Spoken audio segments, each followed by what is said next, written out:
வணக்கம் நண்பர்களே. திருச்சி மணிகண்டம் அருகே நாகமங்கலத்தில் வீட்டு மனைகள். நாகமங்கலத்தில் 2 ஏக்கர் நிலப்பரப்பில் இந்த கேட்டட் கம்யூனிட்டி உருவாக்கப்பட்டுள்ளது. இங்கு வீட்டு மனைகள் கிடைக்கின்றன. இது டிடிசிபி ரேர் அங்கீகாரம் பெற்றதாகும். திருச்சி மதுரை தேசிய நெடுஞ்சாலையிலிருந்து 3 கிலோமீட்டர் தொலைவில் அமைதியான இடத்துல இது அமைஞ்சிருக்கு. இது ஒரு டெவலப்பிங் ஏரியா. நீங்கள் இங்கே வீட்டு மனை வாங்கினா எதிர்காலத்தில் நல்ல விளையாட்டு கிடைக்கும். இப்பொழுது சைட் டெவலப்மெண்ட் நடந்துக்கிட்டு இருக்குது. சைட் டெவலப்மெண்ட் முடிஞ்சோன்னா சூப்பராக இருக்கும். ப்ராப்பர்ட்டி சுற்றி ஃபுல்லாக compound wall, gate, internal roads எல்லாமே வைடு தார் roads, electricity facilities, water connection எல்லாமே வரப்போகுதுங்க.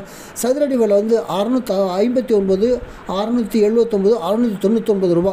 இந்த ஏரியாவில் இந்த குறைந்த விலையில் வீட்டு மனைகள் எங்கே கிடைக்கிறாங்க? நீங்கள் வந்து 2000, 3000 போயிட்டுருக்க ஏரியாவில் 659 ரூபாய்க்கு வீட்டு கம்மி கிடைக்குது. இந்த வாய்ப்பை பயன்படுத்தி கொள்ளுங்கள். ஆகவே திருச்சி நாகமங்கலத்தில் வீட்டு மனைகள் வாங்க விருப்பம் உள்ளவர்கள் தொடர்பு கொள்ளுங்கள். என் அலைபேசி எண் 9790 666 490. Thank you very much.